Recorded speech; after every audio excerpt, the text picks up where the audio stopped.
and he became very, very interested in that. And but what we were kind of concerned about was what other things would be affecting the markets other than weather, and that would be pesticides, pests, not just the weather, but a lot of the environmental things that affect us. So we got involved in another company, and that became one of the things that I think Johnny devoted most of his life to, and that was a company called Cyclomatics. And Cyclomatics incorporated the use of devices that would or could control pests from remote areas. It wasn't enough to know what the weather would do. Right. You still have to control the other elements. So by using this equipment that was developed, and one of the base founders for this kind of process was Dr. Galen Hieronymus. And Hieronymus was able to do remotely things like killing insects at 1,000 miles away, by having a pitcher. He worked with a pitcher and, say, a leaf, and he could kill the bugs on a tree 1,000 miles away. And he did that by using some of this equipment that my brother worked with. And that equipment today is still, still something that could work, but I'm more interested in the principle behind it, about why could it work than why it did work. And and I have that. I've got all that equipment too.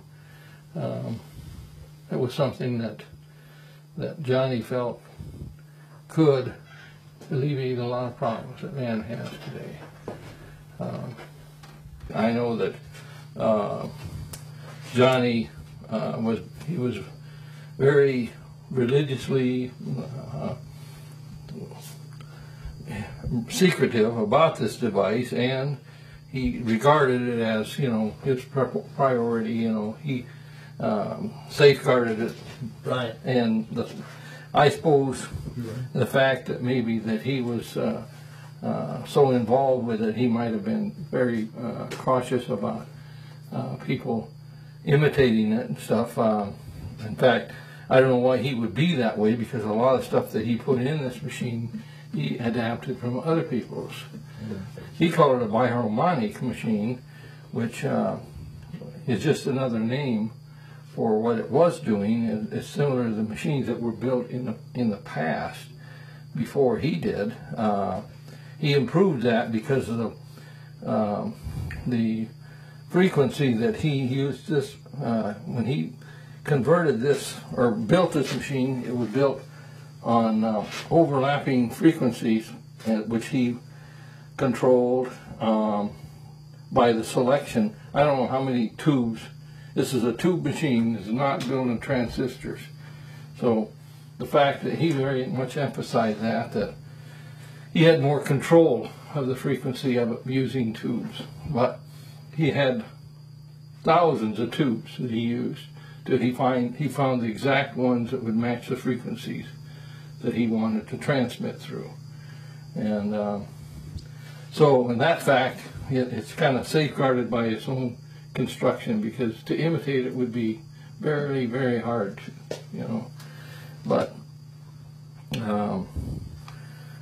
in the past, machines have been built like this for the application of medicine and chemicals for remote implementation. And I mean that by to apply it to land protection against insects, and that's where I originally heard about it. But it's been used therapeutically for people too. But the idea is to connect the machine with the person or with the plot of ground. And you always used, say, a soil sample. If you wanted to treat ground against pests, you'd use a soil sample and a photograph and tie those two together onto a plate. This is a plate like this, which is connected through here, and this is run to a ground. And this plate being disinfected and cleaned before anything's put on here, and you put a photograph, say, and he liked to use Polaroid because the negative was included, and a soil sample, which he called a key. And then, of course, that was attached through here, and the ground was to a ground. Actually, a good permanent ground wire with a 6-foot rod in the ground. And then this was turned off. This was the antenna, similar. And you could actually, if you had a soil sample from a piece of ground in India, you could treat that here by using this, and you'd power on, run about 15 minutes to warm the circuits and the tubes up, and then you turn this on, and that would, he says, spray, because he was licensed under the Department of Agriculture, and so that's why he has that spray. But that's what he was treating the ground through the matrix of the connectivity of the earth. So if you're treating a piece of ground in India, it wouldn't make any difference if it was next door or if it was in India. So it would travel through the matrix system through that. Now, as you can see in there, it's just tubes and a transformer, but they're all tuned so that they put out a specific wavelength, and the key travels within that frequency, which he found to be capable of transmitting that information into the matrix. And the whole idea was to keep this completely clean of any other frequency except the key that you wanted to transmit to. So you disinfect that first, yeah, and then put your... Yeah, he always used rubber gloves and everything with this. So right. He had no vibrations of his self onto anything, see. So, but the whole idea was you could remotely treat things and this was primarily for agriculture, but it could be used for a number of things, but that's all he directly intended to use it for. And I've got a number of witnesses and pictures and photographs and stuff of what actually happened to areas that he treated, and I could say it worked, because it definitely did work. But he had, I think, a couple dozen farmers that he used in Nebraska and Iowa that used these machines, and they leased them from him on a leasing contract, and they treated thousands of acres with them. As far as I knew, I was never told that there was any problem with it. It seemed to work, but he only promoted it so far. I mean, there's a limit to how much you can actually push this kind of device, you know. And you raise a bunch of eyebrows, you're going to be in trouble. So, U.S. Department of Agriculture and the Federal Communication System representatives, they all contacted him and met with him. And it was licensed and approved through the U.S. Department of Agriculture.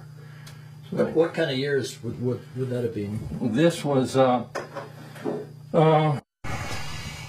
would say, in the 70s, probably 71 or 2 through probably the first part of the 80s, 81 or 2, about 10 years, I suppose.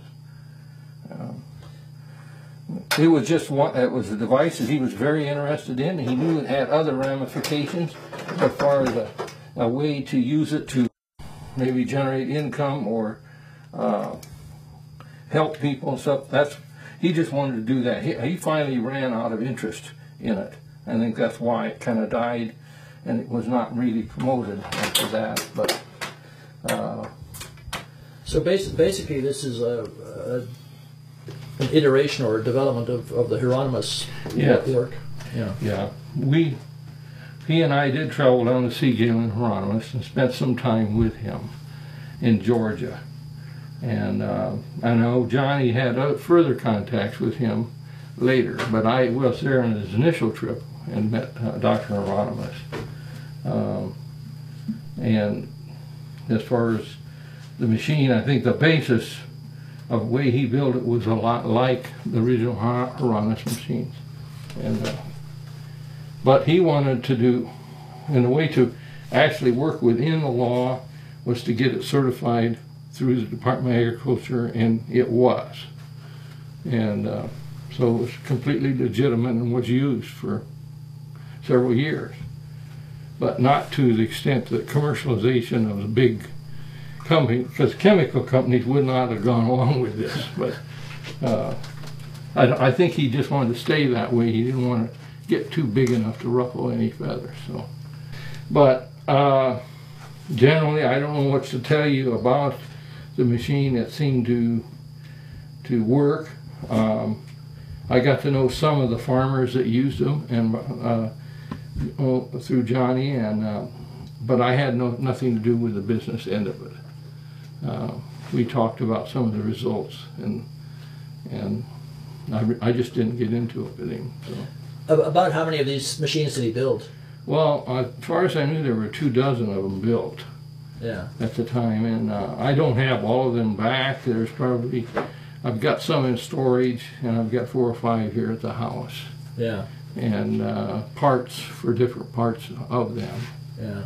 And I've got a collection of tubes that would work in these machines, which he had painstakingly went through with an oscilloscope to find the right ones.